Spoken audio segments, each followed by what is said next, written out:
Benvinguts una setmana més al Sense Pròrrogues i estos per repassar el cap de setmana dels nostres equips catalans. Aleix, som-hi! Som-hi! Avui la jornada amb la molt mala jornada dels equips catalans a Primera Federació. El primer que expliquem és la derrota del Sabadell al camp de l'Ibiza per 2-0. Els arlequinats, que es van veure superats en tot moment per l'equip balear, i és que no arriba a ser per Foli i el partit Rubén, que podria haver acabat en autèntica golejada Maneta, no? Potser. Maneta potser és molt, però el porter va fer aturades molt meritòries i estava pràcticament venut de situacions de 1 contra 1. Es van avançar els eivissencs al minut 52 amb un gol d'Eliza Llurrieta i al 85 Fran Castillo, que feia la sentència per l'equip balear, que s'enduia els 3 punts a casa. I Aleix, un Sabadell que no va jugar ni Urri, no va jugar tampoc Quadri, quan aquests dos no estan al mig del camp. Els recuperadors de pilotes potser ho acaba notant, es nota molt i ja són 4 partits sense guanyar del Sabadell, els han empatat a punts l'Atlético madrileño i tenen, bueno, no una final perquè però un partit que és un partit però sí que el Sabadell ha de guanyar el pròxim diumenge a les 12 contra el Sanluqueño, un equip que tampoc està passant pel seu millor moment. Més motius per a la nova Creu Alta, per sumar 3 punts i sortir d'aquesta mala dinàmica que estem convençuts que ho faran. Totalment. Repassem ara l'empat i gràcies de l'Europa contra el Tarazona, 1-1. Es van avançar els aragonesos amb una gran jugada que va acabar culminant Julián del Mas. Però arriba molt bé Toni Ramon a línia de fons, es posa 0 nerviós. És una jugada molt bona. L'empat al 76, pràcticament 2 minuts després, Gallastegui, un golàs des de fora de l'àrea. Molt ben empalmat des de la frontal. I bé, un punt insuficient per l'Europa, que no se li acaba de donar bé aquesta estrena a Can Dragó. És qüestió de temps. I Aleix va obtenir molta polèmica i crec que l'Europa va sortir més ben parat que no pas el Tarazona. Però és que, Rubén, explica-m'ho tu, perquè va de polèmica pels dos equips, tant per l'Europa com pel Tarazona, un partit que podria haver acabat 2-2 i ha acabat 1-1. Com ho vas veure tu, que vas veure el partit? Hagués pogut acabar 1-2 també, perquè, bé, a la primera part l'àrbitre xiula un penal per unes mans d'un defensa del Tarazona, no ho són, va al bar, no el xiula, cap problema. El gol de l'Europa, hi ha una mà prèvia abans de Cano, al control, però l'àrbitre interpreta que ja és una jugada diferent. És una jugada nova i jo li he de donar la raó perquè sí que és cert que el defensor del Tarazona podia haver rebutjat la pilota amb total facilitat. Ara, això sí, gol anul·lat al Tarazona, al temps afegit. Aquest ja...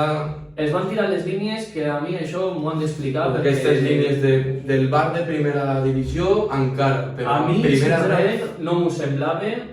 Jo tampoc tinc aquí la bola de vidre. No som el bar.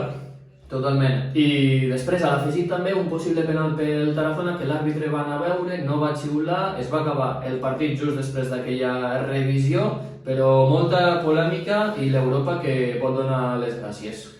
Molt malament el Nàstic de Tarragona, que rebia a casa el Betis Deportivo en una oportunitat de sortir del pou, perquè ara mateix el Nàstic està a la UCI i va passar tot el contrari. Els andalusos, un planter que va molt necessitat de punts, es van arribar a posar per 0-2 a favor del marcador, amb gol de Carlos Reina i Bougaré. Errors defensius greus. Errors també defensius. I ja el segon gol del Betis és després d'un córner que allí no acaba rebutjant ningú. No s'entenen. Falta de concentració. Falta de concentració i de moltes més coses que li està faltant a l'equip de Parralo. Això sí, la reacció al tram final del partit que va arribar a mans d'Abdalà i al 96, amb molta fortuna també va tenir el Nàstic, que es va fer un gol en pròpia.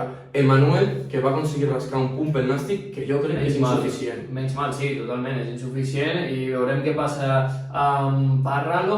Hem de parlar d'aquest revulsiu, no?, del Keilan Abdalà, no sé si ho he acabat de dir bé, un recent fitxatge que... De l'Olímpic de Marsella. Hi ha un petit acord ara entre el Marsella i el Nàstic de Tarragona, en part jugadors que poden arribar a l'entitat grana, però són perfils que no acaben de funcionar. Això sí, el primer dia, gol i molt participatiu, almenys una il·lusió per l'equip grana, no, Rubén? Sí, s'han d'aferrar a alguna cosa, doncs aquest revulsiu que va canviar el partit, però són d'aquests jugadors que pot sortir bé un partit i després sentir 5 que no... Bufón o leyenda, és un bufón o leyenda i el calendari del Gimnàstic de Tarragona, que a partir d'ara és un autèntic turmalet perquè té partit de Copa Catalunya contra el Sabadell, però bueno, és la Copa Catalunya. Prescindiran de la competició, visiten el camp de l'Atlético Madrileño, que han patat a punts al Sabadell, per tant, pot ser un 1 a favor dels matalassers, reben a casa l'Antequera, se'n van al camp de l'Eldense i reben al nou estadi al Sabadell. Per tant, li venen uns partits al Nàstic de Tarragona, al camp de l'Algeciras. No, si comencem a mirar més calendari, però a un mes vista, el Nàstic que té un calendari que és un autèntic infern. S'enfronta contra 3 equips que estan en playoff, líder i colíder. Repassem la classificació ràpidament. El Sabadell, que tot i no guanya des de fa 4 partits, que continua primer amb 43 punts, empatat això sí amb l'Atlético Madrileño, l'Eldense, que en té 40 i un partit menys, l'Europa en quarta posició amb 38 punts i l'Algeciras en cinquena posició amb 36 punts. Hem de baixar una mica més, bastant.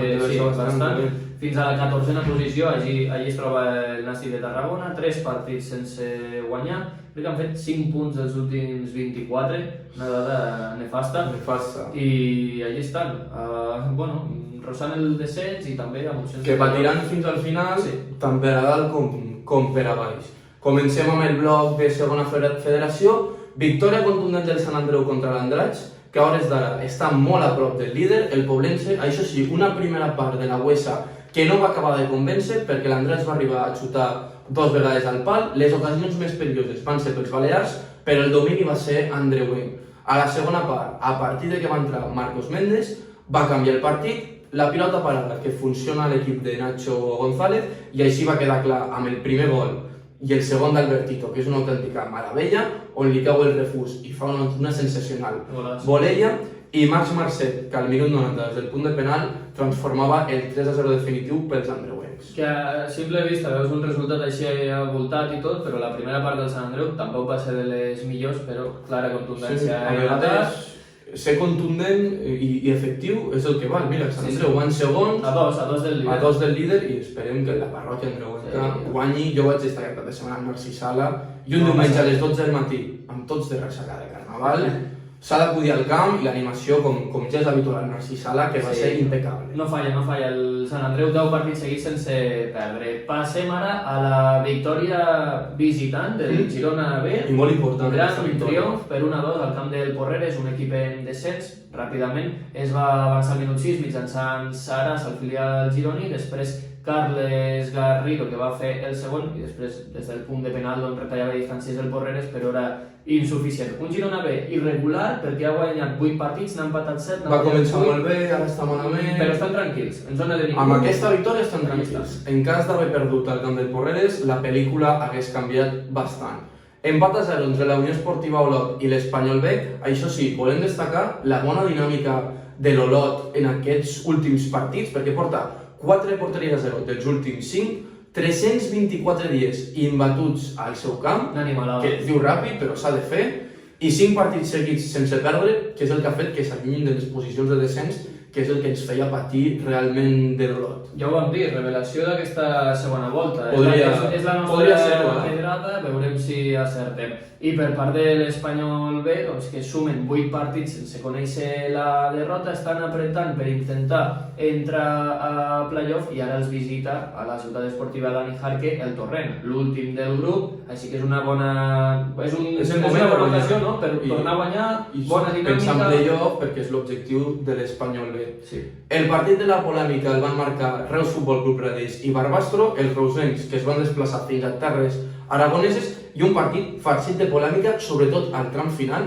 Prèviament havien expulsat a Lluís Recasens amb targeta vermella directa, però és que l'àrbitre, jo no entenc com, no xiula unes mans dins de l'àrea on el jugador del Barbastro és que protegeix la pilota i l'acaba pràcticament agafant. És que jo no ho entenc, Rubén. Jo, sincerament, Aleix, penso que no ho veu.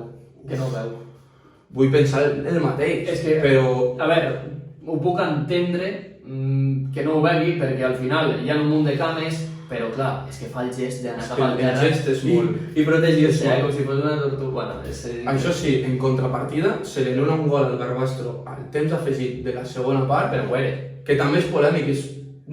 Assenyalen fora de joc posicional que jo a segona federació no l'he vist mai. No, se n'han vist molt pocs, però collons, xapó per línia, No, sí. fora de joc posicional, interfereix en la visió de possibles defensors o el porter mateix, així que aixeca el banderí, és igual el minut que sigui, s'anul·la el gol i ja està. Repartiment de punts pel Reus, però que molta polèmica... Amb aquesta espineta potser Sí. del Reus, d'haver transformat aquest hipotètic penal. Repassem ara l'empat a 0 entre Terrassa i Atlètic Lleida. Van haver ocasions pels dos equips, potser el Terrassa al jugar a casa hauria d'haver apretat una Va mica tenir més el Terrassa? Sí, sobretot a la primera part. Després ja es van igualar una mica les forces, però res, el Terrassa en zona de ningú que s'ha estancat una mica, acumula 5 partits seguits sense guanyar, i l'Atlètic Lleida que continua en descens. Punt insuficient per tots dos equips. Anem a repassar ara la classificació, fent un petit incís de que el Castellón B contra el Barça Atlètic es va aplaçar. Estem a l'espera de saber la data, evidentment us informarem aquí al Sense Pròrrogues. I el Poblense, que és el líder, que porta 2 partits consecutius empatant, i això fa que el Sant Andreu li hagi retallat fins a 4 punts i estigui a tan sols 2 del liderat. L'Atlètic Balears és el tercer, el Reus Futbol Club Redis, que continua en playoff, i el cinquè és el Barça Atlètic amb 36, amb un partit menys, de ben a prop i amb ganes de playoff, l'Espanyol B amb 35 punts, el Terrassa, que comença a perdre's en zona de ningú, amb 32 punts, seguit de Girona B i Olot. Per tant, ens agrada veure almenys els equips catalans semisalvats, Que no pateixin, que no pateixin i que al contrari patirà, i cada vegada ho té més complicat, és l'Atlètic Lleida. amb 22 punts. Aleix, repassem la tercera federació perquè teníem un partidàs. Comencem el bloc de tercera federació amb l'autèntic partidàs de la jornada, el Badalona, que visitava el Cornellà, i els visitants que se'n van sortir amb la seva. Partit molt sèrio dels homes de Pedro Dólera, que es van posar 0-3 al minut 47. Primer va marcar Juaco, un golaç, però un golaç de crack, d'extrem, de saber-la dominar. Tremendo. 4 minuts després, Josu, que marcava en una posició que no és la seva habitual, perquè va passar de la banda a la mitja punta. No per la màgia, No per la màgia, no. El talent mai es perd. Al sortir del túnel de vestidors, Toni La Rosa, que pràcticament sentenciava el partit amb el 0-3, però amb el Cornellà mai pots dir mai. Marc Fernández posava l'1-3, John Benet al 81, que posava l'ai al cos als jugadors del Badalona, això sí, al 89. Tom Diawara, que va fer una carrera estil Gareth Bale, es va tirar la bola llarguíssima, i Pime, que va sentenciar, i amb aquesta victòria el Cornellà, que perd el liderat i l'avança el Badalona. I 6 de 15 del Cornellà, que clarament aquests doncs, no són números per ascendir directament, i el Badalona que cop de puny damunt de la taula.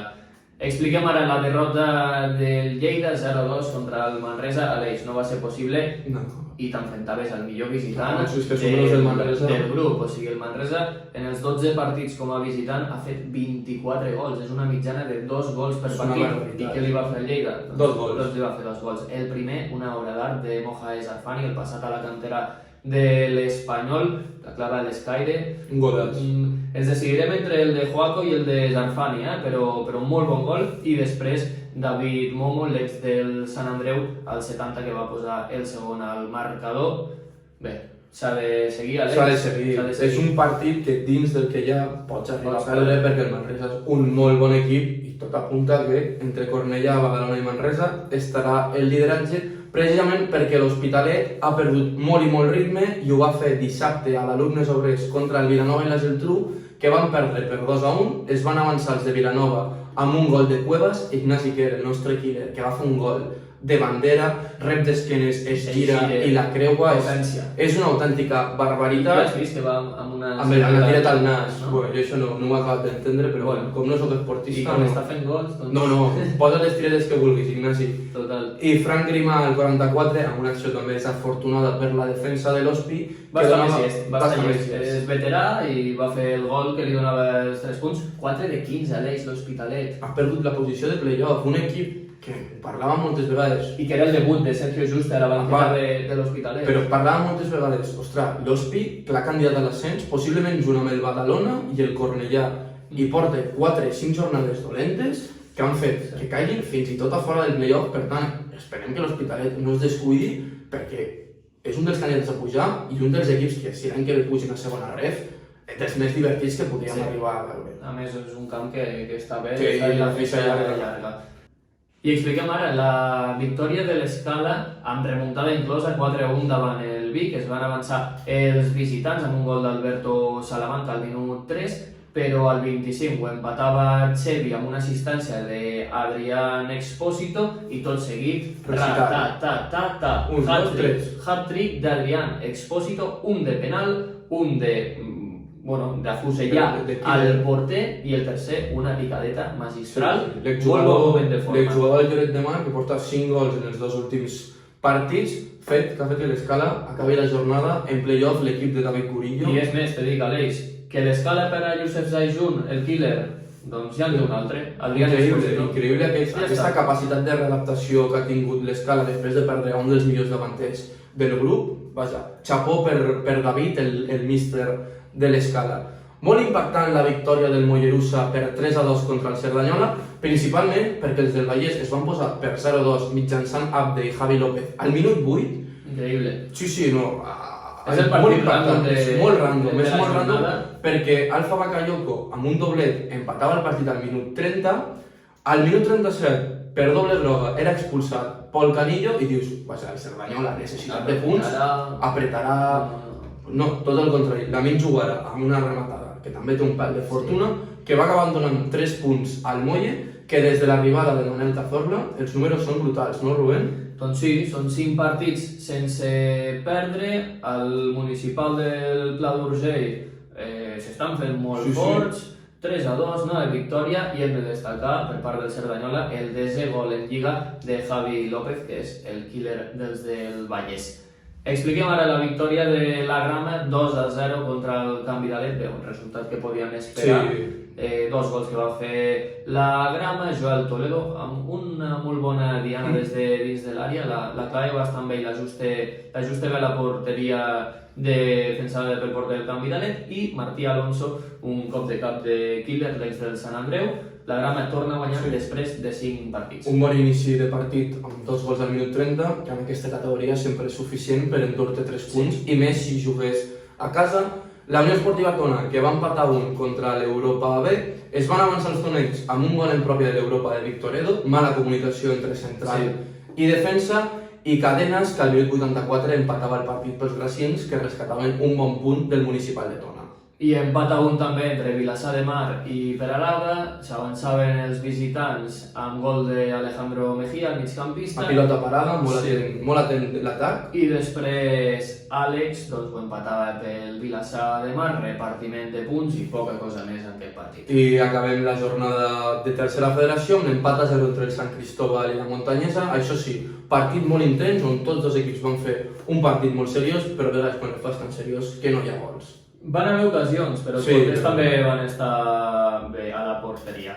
Classificació ràpidament, Badalona líder amb 42 punts, però també el Manresa, que suma 4 victòries consecutives amb 42, el Cornellà es queda una mica enrere amb 39, el Vilanova i la Geltrú comença a apretar amb 36, els mateixos punts té l'Escala, i fora del playoff l'Hospitalet amb 34 i amb opcions mínimes el Peralada amb 30. Sí, però si haguessin guanyat... Atenció. En zona de ningú està el Tona, està la Grama, el Sant Cristóbal, la Montanyesa, i ja comença a haver allí a la zona de baix està el Vic, última posició amb 17 punts, el Cerdanyola penúltim amb 19, el Lleida antepenúltim marca la zona de descens amb 20, l'Europa 21, Mollerussa i Vilassar 24 i Canvidalet 25. Jo crec que fins al Canvidalet estaran tots allí. Sí, i la Monta també, la Monta que jo crec que s'acabarà salvant la Muntanyesa per efecte nou barris, també m'agradaria, però no impliqui que em mirin sempre més cap a baix que no pas cap a dalt. Saltem al bloc de primera divisió femenina, la Liga F, i obrim amb la victòria, com expliquem sempre, del Barça, com expliquem sempre també amb porteria 0, aquest cap de setmana 4-0 a l'Eibar, amb gols d'Eva Pajor, Clàudia Pina, Patri Guijarro, que ja sentencien el partit a la primera part, i a la segona part ja baixa una mica el ritme, el pistó, no les jutjarem perquè és normal, i Irene Paredes que feia el 4-0. Però moltes grogues, no? 3 grogues pel Barça, 3 per l'Eibar... Sí, sobretot sorprenent per un partit del Barça on té el 81% de possessió, però potser l'àrbitre estava en modo rifle i va treure targetes a diestro i siniestro. Cap problema. Empat a 1 entre Espanyol i Dux Logroño, un empat insuficient per les noies de l'Espanyol. Això és molt suficient pel Dux Logroño, Sí, que està clar, patint, per tant, el punt és molt bo per les riojanes. Els dos gols que van ser de penal a l'Eix i l'Espanyol que acumula 4 partits seguits sense guanyar. Acabem amb la derrota del Badalona Women a casa, segona derrota consecutiva en Lliga. Ho van fer després de que Maria Llompart fallés un penalti al minut 35 i a la segona part el Tenerife mitjançant la pilota aturada que marcava Elba i al minut 73, després d'un mal tram del Badalona Women, Clau que feia el 0-2 definitiu després d'una centrada d'Argue en Huesa. Repassem ràpidament la classificació. Barça líder indiscutible amb 57 punts i 92 gols a favor. És que el balanç del Barça a Lliga, fem un petit incís amb això, Rubén. El balanç del Barça femení a la Lliga és, li porta 10 punts de diferència al Real Madrid, per tant pràcticament són campiones, no han empatat cap partit, tan sols una derrota al camp de la Reial Societat, però és que la xifra impactant és que han fet 92 gols i n'han aconseguit només 5, o sigui, són 87 gols de balanç positiu. Jo no he vist això en cap lliga ni femenina ni masculina, ni nivell elit, és una passada. És una bogeria i potser la victòria dels rivals del Barça és poder fer-li un gol. És que 5 gols en 20 jornades és un gol cada 4 partits. Doncs la Real Societat i pocs més. I pocs més, un gol anecdòtic dels rivals. Ràpidament, resultats de Primera Federació Femenina a l'Eix. Barcelona B 1, Betis 1, AM 1, Oviedo 0, victòria molt important de l'AM i Real Madrid B 2, Europa 0, derrota molt important de l'Europa perquè ara comencen a estar ja, o els tres de baix comencen a estar cada vegada més decidits i l'Europa ha d'agafar una mica d'aire, cosa que l'AM ha aconseguit fer. Repassem, tenim Copa Catalunya, Barça, Andorra, una porra, ràpid i Sabadell Nàstic. Vinga, va, pel Barça Atlètic crec que hi ha campanada, ja que no han jugat aquest cap de setmana, i dic un 2-1 perquè a l'Andorra tampoc li interessa molt la Copa Catalunya, i el mateix passa amb el Nàstic. Victòria del Sabadell, per la mínima 1-0 contra el Nàstic. Vale, doncs jo diré Barça Atlètic 1, Andorra 2 i Sabadell 1, Nàstic 2. Vinga, un dels dos partits. Vinga, va, som-hi. I comencem ara amb el radar dels sense pròrrogues. Avui portem un futbolista internacional que és ni més ni menys que Berto Rosas, el jugador que actualment milita a la Unió Deportiva Logroñés, això sí, cedit pel Futbol Club Andorra, format al planter del Lleida. Una sessió o un desplaçament molt habitual quan estàs amb Lleida és anar-te'n al Monzón o al Binèfar. Se'n van al Monzón, va fer un fotimer de gol, 16, ni més ni menys. Va anar després a l'Utebo, en va fer 11. Bones dades, eh? Bones dades. Aquella mateixa temporada el va fitxar el Betis Deportivo, va fer 2 gols, la segona temporada no va acabar de quallar, però com és un autèntic killer, se'n va anar a Andorra, al seu país, i va anar al Baleares, on va fer 4 gols, i aquest any està al Logroñés. I jo, Aleix, et vinc a parlar ni més ni menys que de Jaume Tobar, el davanter de l'Atlètic Balears, que està guanyant una temporada... Els números són brutals. Fascinant, o sigui, amb 25 partits jugats acumula 16 gols i 3 assistències. Això són xifres... Bueno, és l'artífex de que l'Atlètic Balears pugui estar lluitant o... El líder del projecte. Correcte, pel liderat. Un tio que surt de les Terres Balears, futbol base mallorquí, del Soller al Ferriolense, després va fer el salt al Mallorca, però al seu filial... Però no s'acaba curtint, sí, com a futbolista. Correcte, entre tercera federació i segona federació, 12 gols, 14, 13, i després fa el salt a la Penya Deportiva, on amb 35 partits jugats fa 13 gols i 4 assistències, i el fitxa contra l'Atlètic Balears. L'equip referència a la segona federació. I que està fent un temporada 27 anys, o sigui que estem potser parlant en el seu moment, no? En el seu moment, i jo no descarto que si l'Atlètic Baleares no aconsegueix pujar, aquest tio l'any que ve està jugant carn de primera federació, però l'Atlètic Baleares que és un dels clars candidats a l'ascens. Per tant, no descartem que jugui la temporada vinent a l'Atlètic Baleares. Quants gols pot arribar a fer? Si en porta 16? Si no es lesiona? 25? Si juga en playoff, segur. Si juga en playoff, segur. O algun dia tonto que faci un hat-trick. Veurem. Atenció. Obrim secció de premis sense pròrrogues. Aleix, porta'm a l'MVP de la jornada. Doncs l'MVP aquesta jornada que és molt fàcil, perquè si fas un hat-trick, que a més implica que sigui culminar una remuntada màgica, doncs és per Adrián Expósito, el davanter de l'Escala. 3 gols, ens ho ha explicat molt fàcil Adrián. I una assistència. I una assistència, que me l'he oblidat. Per tant, molt fàcil aquesta jornada escollir a l'MVP, perquè el gol de la jornada, Rubén, per qui és? Joaco Peñalver, jugón d'època. Extrem encarador, de que no li fa por encarar. Jo li vaig veure tirar, estava a peu de gespa, li va tirar un canyo un dia a un central brutal, de fora de futbolista de carrer, no? Futbolista de carrer, literalment. I el gol, el gol de setmana... és que més ajustada no pot anar a aquella pilota. El millor desplaçament a l'Eix, perquè ens quedem amb el mateix partit, no? Sí, ens quedem amb el mateix partit. Millor desplaçament per l'afició del Badalona, al voltant de 100-150 valents que van anar fins a Cornellà, propet de casa, 100 betulians que es van desplaçar conscients de la importància del partit del cap de setmana i que van tenir la sort de veure el seu equip guanyar i performar contra el Cornellà, i esperem que aquest bon moment de forma del Badalona es tradueixi aquest cap de setmana a l'estadi municipal.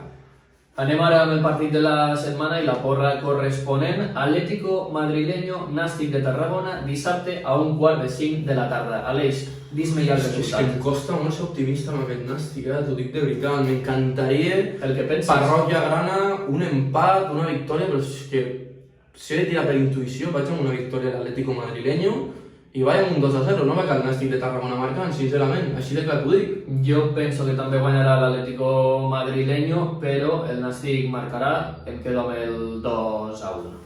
I som a la secció... Moment ara, no? De portar la samarreta, doncs recent sorgida del forn. Aquí la tenim. La segona equipació de Lleida aquesta temporada, aquest color bordeus combinat amb el blau cel, a mi m'encanta. Flow, Aston Villa o Barley, West Ham, no? West Ham, sí, equips estil Premier League. Patrocinador Meiva, Molt mític, i Ramon Soler, emblema de Lleida.